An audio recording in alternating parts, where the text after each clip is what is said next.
reading is from Matthew chapter 2, beginning at verse 1, the visit of the Magi.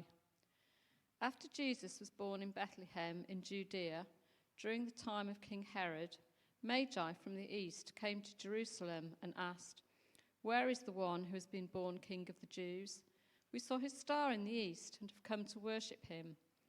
When King Herod heard this, he was disturbed, and all Jerusalem with him. When he had called together all the people's chief priests and teachers of the law, he asked them where the Christ was to be born. "In Bethlehem in Judea," they replied, "for this is what the prophet has written. But you, Bethlehem, in the land of Judah, are by no means least among the rulers of Judah. For out of you will come a ruler who will be the shepherd of my people Israel."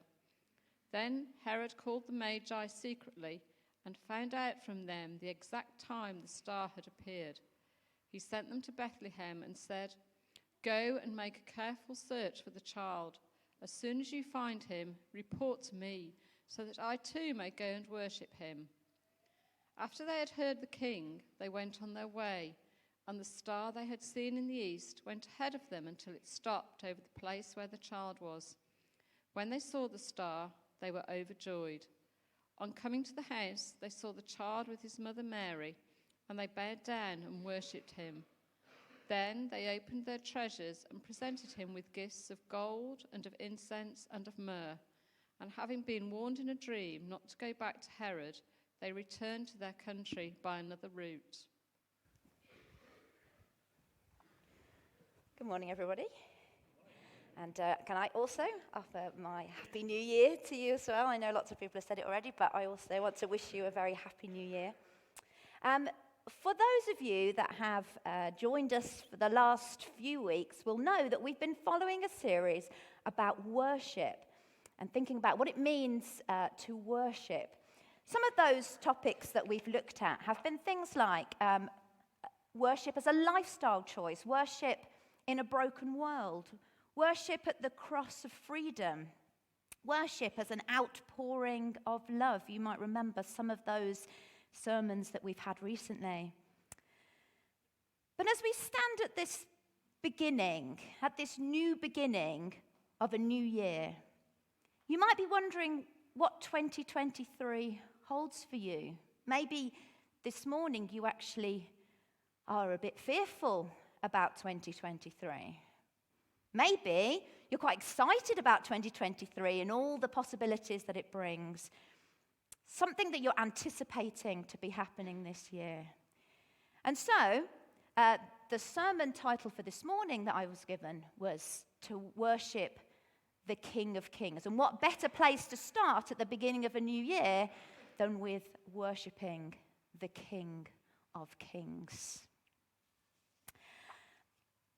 I'm actually going to read just another little bit from later in the New Testament, from the book of Philippians. He always had the nature of God. This passage is talking about Jesus. But he did not think by force he should try to remain equal with God. Instead of this, of his own free will, he gave up all he had and took the nature of a servant. He became like a human being and appeared in human likeness. He was humble and walked the path of obedience all the way to death, his death on a cross. For this reason, God raised him to the highest place above and gave him the name that is greater than any other name.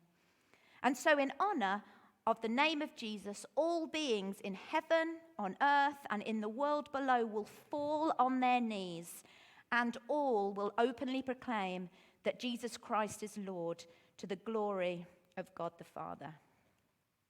Well, I think I'm done then. I think that's pretty much the sermon right there, isn't it? What can I add to that? The title, Worship the King of Kings. And this passage gives us a picture of a king like no other king. I don't know if any of you saw this image over the last few weeks. I saw it on a Twitter feed, but you may have seen it somewhere. But I love that image. To me, it sums up the wonder of Christmas. The one who created the stars and the universe comes as a baby to live and move among us. Jesus coming to meet us right where we are. A king who humbly gives up everything, even his life on the cross, so that we might be free. A servant king, and yet a king who lives and reigns above all things and points the way to God. An extraordinary king whose power is hidden in humility. I don't know about you, but I think this king is definitely worth finding out more about. There are no streetlights where I live. When it gets dark, it gets really, really dark. When my husband and I go for an evening walk, particularly at this time of year, head torches are an absolute essential. But on clear nights, you can see the stars in whatever direction you look. Many, many stars. And maybe some of you have been fortunate enough to visit some of those places that have been designated as dark sky reserves. Places like the Brecon Beacons or Snowdonia or Exmoor, or maybe even further afield across the world. Personally, I can only stand in awe at the vastness of our galaxy and the universe beyond. I mean, there's estimated to be 100 billion stars just in our galaxy alone. That's mind-blowing to me. And another thing about the clear nights is when the moon is full, it's really surprising how much lighter it is, to the point where you don't actually need the torch. The dark, illuminated by the soft glow of the reflected light from the moon, the way forward, clear. The night skies are fascinating for so many reasons. No wonder that people study them and try to understand them. In the passage that Anne read, we hear about a group that have devoted their time to doing just that. Now, I think I probably need to just address a few issues here. There's no suggestion in Scripture that there were just 3 of them. It doesn't say that. Nor is there any suggestion that they were kings. And although we often say wise men, we don't even know what gender they were. Those traditions have grown up and become established, but the truth is we don't really know who those people were. They were possibly from Persia, and the term Magi was often given to those who were interested in astrology and the interpretation of dreams and those sorts of things. However, it does seem that they knew about the Jewish scriptures. Specifically, they knew about the prophecies relating to the Messiah, a long-awaited king who would save Israel and reign over her. Something that they saw in the sky led them to believe that the time had come for the prophecy to be fulfilled. Again, the details in the passage are not enough for us to know for sure what they witnessed. But theories have been suggested. Was it a supernova? Or a comet? Or maybe a conjunction of planets? Whatever it was they actually saw in their observations, they believed that it signaled the arrival of a new and important king. They believe it's so significant that they're moved to go and find him to offer their worship. Of course, if you were looking for a king, it makes sense that the first place you would look would be in the palace, in the capital city.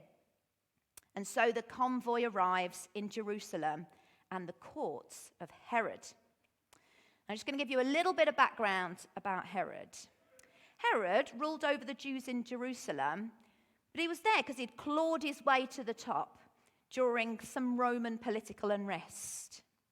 His ancestors had converted to Judaism, so he was brought up in Jewish ways, but not really considered Jewish enough by most of his subjects.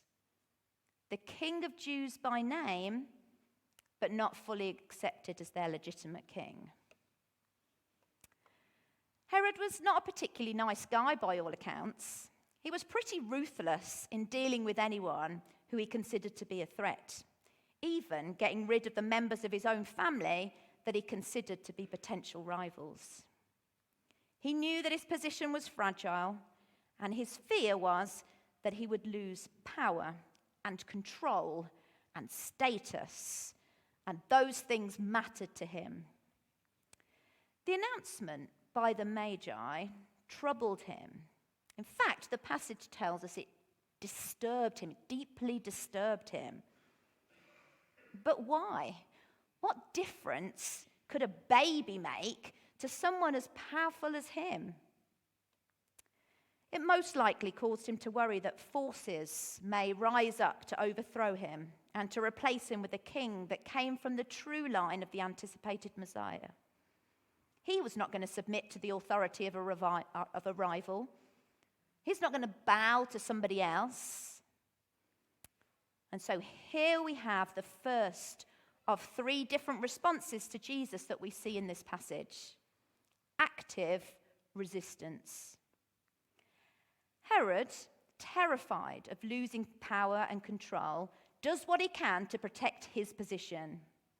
Sly and shrewd, he fakes a genuine desire to worship, but really has a plan to seek out and destroy the child that poses such a threat.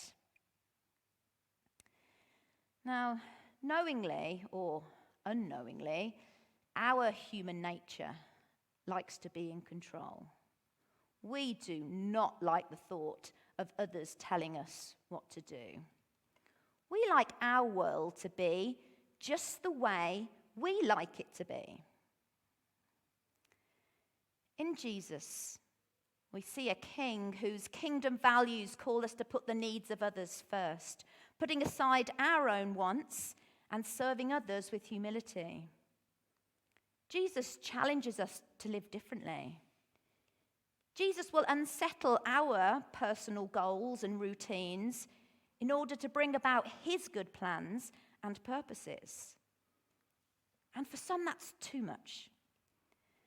They're fearful of what it would mean to allow Jesus to be at the center.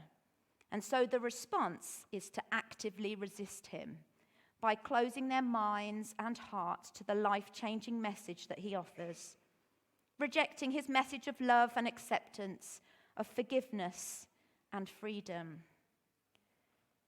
Maybe you recognize this in someone you know, a friend or a family member perhaps, someone that you could pray for today. We're going to pause for a moment as you quietly lift up that person and ask God in his grace to soften their hearts and minds to receive his love.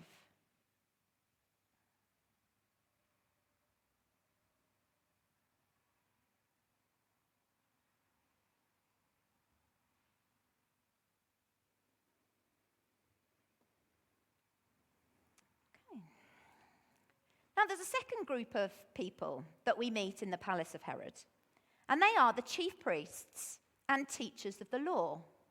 They're respected, they're educated, they're highly knowledgeable of the scriptures. So when Herod asks them where the Messiah is to be born, they are quick to point to the prophecy in Micah that names Bethlehem as the birthplace. Now, only a short part of the prophecy is given in Matthew, but I love how it continues. So this is verse 4, so slightly after the bit that's given in the passage in Matthew. He will stand and shepherd his flock in the strength of the Lord, in the majesty of the name of the Lord his God. And they will live securely, for then his greatness will reach to the ends of the earth, and he will be our peace. Just like the passage in Philippians that I read at the beginning, here is a picture of a king unlike any other. A king that rules like a shepherd, caring for his flock, and a king who can be trusted. Our safety, our sanctuary, bringing us peace. Now, the chief priests and teachers knew all of this. So you would have thought that they would be at least a little bit excited by the news from the Magi.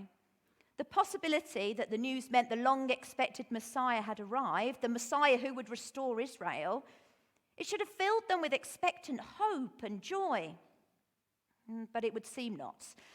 There seems to be no action on their parts. As far as we know, They didn't go and search for the child with the Magi. So here we see the second response to Jesus shown in this passage: passive indifference. Those who hear the good news of Jesus maybe even know the scriptures really well, but are not moved into action. Head knowledge that hasn't translated into heart application. Not hostile to Jesus like Herod, not an active decision to reject him, but no true devotion. I think one of the things we have learned about worship over the last few weeks is that when we come before God in worship, it should impact us. It should move us and it should change us. It's one thing to know the stuff up here, but unless that knowledge leads to a practical application in our lives and the lives of those around us, then it's not worship in the true sense. It's one thing to know about Jesus, but something totally different to follow him in our lives, guiding our choices, our priorities, direction, and purpose. Matt spoke a few weeks ago about being less than 100% in our walk with Christ. In some ways, just going through the motions of worship. Perhaps in this series that we've been following, you yourself have been challenged about your own walk with Christ. I know I have. Take a few moments now to confess before God the areas where you have become passive in your worship and commitment.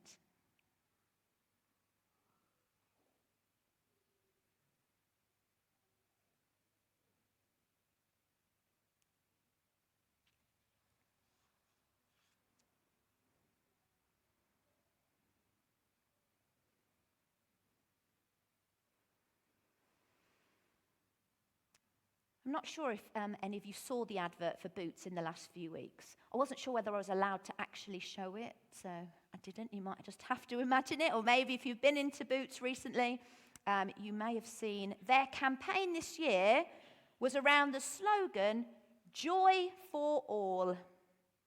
There's joy for all to be found at Boots this Christmas, and they used it in all of their marketing. If you're looking for joy, then you will definitely find it in this new hairdryer, or perfume, or bubble bath. Quite a clever campaign, I thought. People are searching for joy and hoping that that joy will bring meaning to their life. This is what their chief marketing officer said. Our customers are telling us they want this Christmas to be a joyful time with loved ones, particularly after another turbulent year. This is Pete Markey, the Chief Marketing Officer at Boots UK. He goes on to say, finding the right gift for the right person can spark that feeling of joy both for the giver and the recipient. Our extensive range of gifts means that people can be confident that with Boots there is joy for all this Christmas. The Magi were searching. They were searching for understanding of the universe. They were searching for understanding of wisdom and of truth. And what they found was Jesus. They found not just an intellectual idea, but a child to be worshipped. And we're told that they were overjoyed to have found what they had been seeking.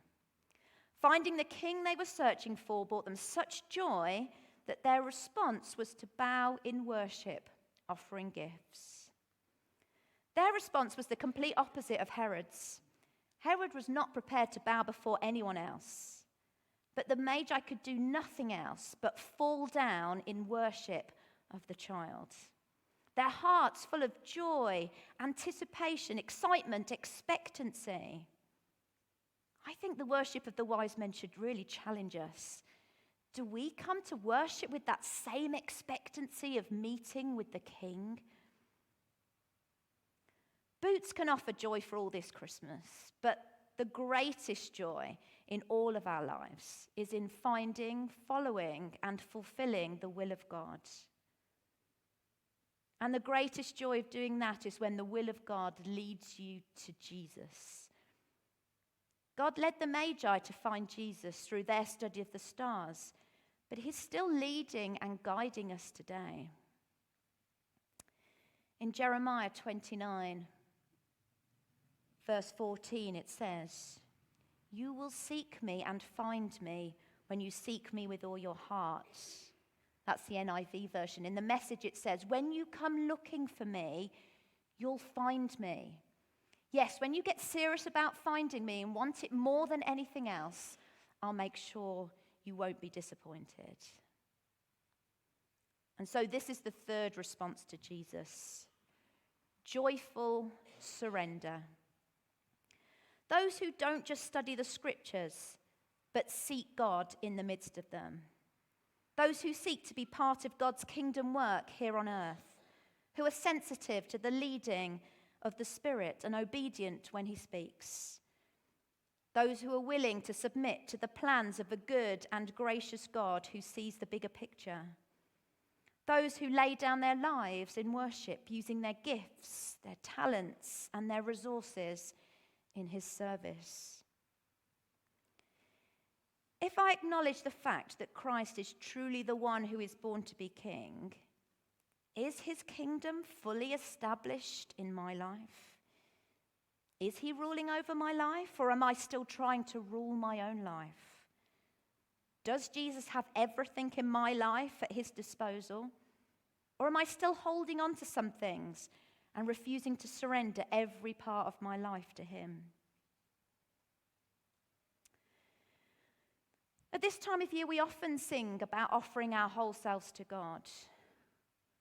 Words like these from Graham Kendrick and Martin Chalk: "Wise men bring their treasures, shepherds bow low. Angel voices sing of peace on earth.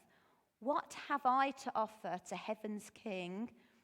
I will bring my life, my love, my all." Maybe one more familiar to some of you: "In the bleak midwinter, what can I give him, poor as I am? If I were a shepherd, I would give a lamb. If I were a wise man, I would do my part.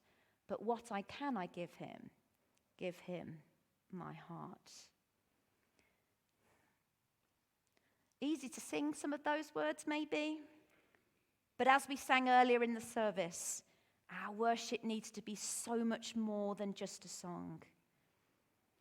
The heart of worship is truly meaning what we say when we sing, "Though I'm weak and poor, all I have is yours, every single breath."